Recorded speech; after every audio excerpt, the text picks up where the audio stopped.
کل قیامت کے دن اللہ تعالیٰ یعنی خدا تعالیٰ تمہارے درمیان فیصلہ کرے گا. فیصلہ کرنے والا کون ہے؟ بالکل داغے برابر بھی بے انصاف نہ ہوگی. اللہ تعالیٰ ایسا انصاف کرے گا. اس لیے بولتے ہیں اللہ تعالیٰ دنیا میں انصاف رکھو، اور اللہ تمہارے سب اعمال کو خوب دیکھتا ہے. تمہارے لیے ابراہیم علیہ السلام میں اور ان لوگوں میں جو کہ ایمان و ہدایت میں ان کے شریک حال تھے ایک عمدہ نمونہ ہے. یعنی ابراہیم علیہ السلام کا ایک عمدہ نمونہ ہے. ہم محمد مصطفیٰ صلی اللہ علیہ وسلم کن کا سنت پر چلتے ہیں؟ ابراہیم علیہ السلام کے سنت پر چلتے ہیں. اسی لیے بولتے ہیں انی وجہت وجہ الذی فطر السماوات والارض حنیفا وما انا من المشرکین.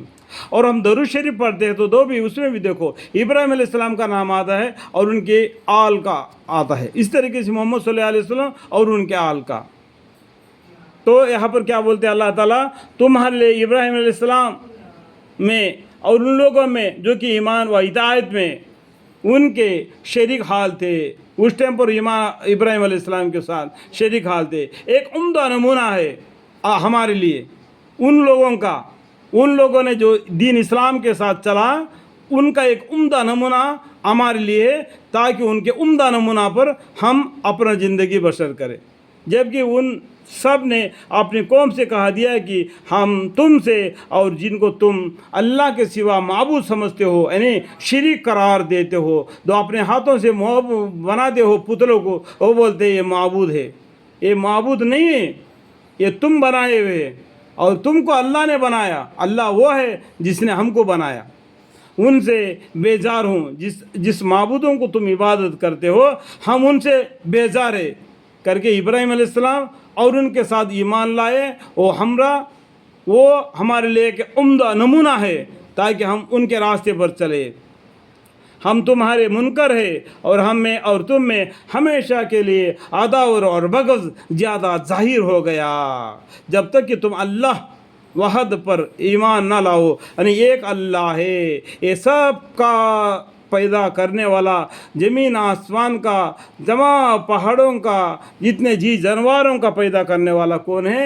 ایک اللہ ہے، جس کی کوئی صورت شکل ہم کو کوئی کتاب سے نہیں بتایا اس کا صورت ایسی ہوتا ہے بول کے. یہ کافر لوگ دیکھو کیسے کیسے مورتیں بناتے ہیں. تو آپ دنیا میں چلو پھرو، یعنی اروناچل پردیش جاؤ وہاں کا کیا حال ہے، جیسے کہ آسام میں جاؤ وہاں کا کیا حال ہے، وہ جیسے کہ راجستھان جاؤ وہاں کا کیا حالت ہے. ایسا کہ ہر ملک میں چل کے دیکھو کتنے فرقے ہیں،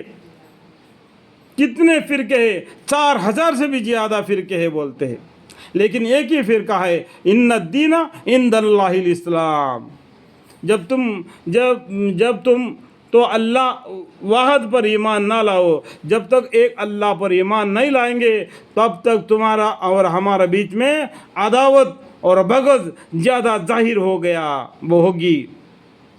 لیکن ابراہیم علیہ السلام کی اتنی بات تو اپنے باپ سے ہوئی تھی کہ میں تمہارے کے استغفار سے ضرور کروں گا. یعنی اپنے باپ سے ابراہیم علیہ السلام نے کہہ دیا کہ وہ شریک میں مبتلا تھا، اللہ کو چھوڑ کر بتوں کی عبادت کر رہا تھا. اس لیے اسے کہہ دیا کہ میرے لیے تمہارے لیے اتنا ہی ہے، میں اللہ سے تمہارے لیے مغفرت کی دعا مانگ سکتا ہوں، تو استغفار ضرور کروں گا. اور تمہارے لیے استغفار سے زیادہ مجھ کو خدا کے آگے کسی بات کا اختیار نہیں. ابراہیم علیہ السلام نے اپنے باپ سے کیا کہا؟ اور تمہارے لیے یعنی ان کے باپ کے لیے استغفار یعنی معافی مانگنے سے زیادہ مجھ کو خدا کے آگے کسی بات کا اختیار نہیں. اتنا ہی اختیار ہے جو میرے ہاتھ میں ہے. ہمارے لیے محمد صلی اللہ علیہ وسلم اور ان کے امت کے لیے ابراہیم علیہ السلام اور ان کے ہمراہ جو ایمان لے آئے ان کا ایک عمدہ نمونہ ہے. تو ہمارے لیے اپنا زندگی دنیا میں بسر کرنے کے لیے اے ہمارے پروردگار ہم آپ پر توکل کرتے ہیں، آپ پر دعا مانگتے ہیں. اے ہمارے پروردگار ہم آپ پر توکل کرتے ہیں اور آپ ہی کی طرف رجوع کرتے ہیں، آپ ہی کی طرف رجوع کرتے ہیں، آپ ہی کی طرف لوٹنا ہے، مرنے کے بعد اللہ کے پاس ہی جانا ہے. اے ہمارے پروردگار ہم کو کافروں کا تخت مشق نہ بنا اور اے ہمارے پروردگار ہمارے گناہ معاف کر دیجیے، اللہم اغفر لی، اللہم اغفر لی۔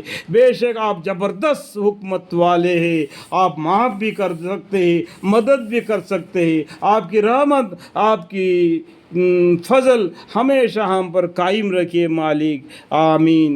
ربنا علیک توکلنا وإلیک انبنا وإلیک المصیر، ربنا لا تجعلنا فتنة للذین کفروا واغفر لنا ربنا انک انت العزیز الحکیم۔ بے شک ان لوگوں میں تمہارے لیے بعض ایسے شخص کے عمدہ نمونہ ہے جو اللہ کے سامنے جانے کا اور قیامت کے دن کے آنے کا اعتقاد رکھتا ہو، یعنی ایک اللہ کو ماننا۔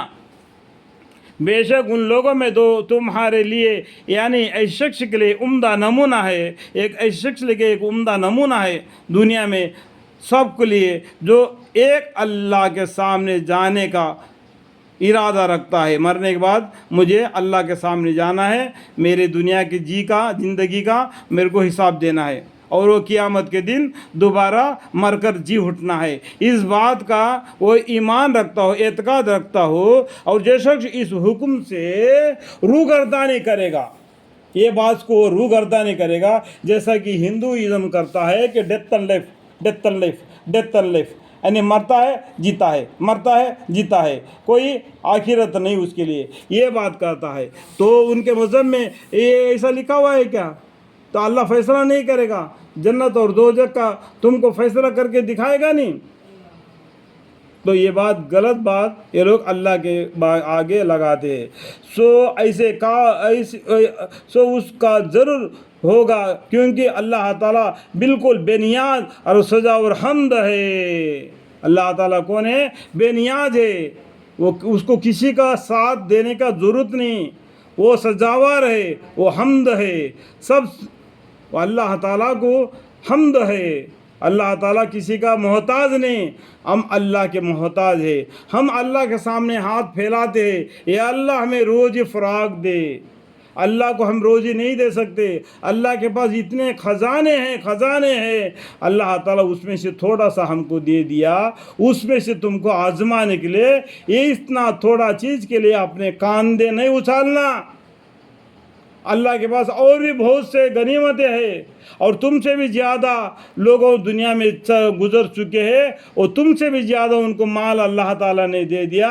ان لوگوں کے کالر اچھالنے کی وجہ سے اللہ تعالیٰ نے ان کو ایسا پکڑ لیا کہ وہ باہر نکل لگا، موقع ہی نہیں مان لگا، جیسا پامال ہو گئے، جیسا کہ کھیت کٹ گئی ہو، آگ ٹھنڈی ہو گئی ہو۔ اللہ تعالیٰ ان باتوں کو سمجھنے کی اور اعمال کی توفیق عطا فرمائے۔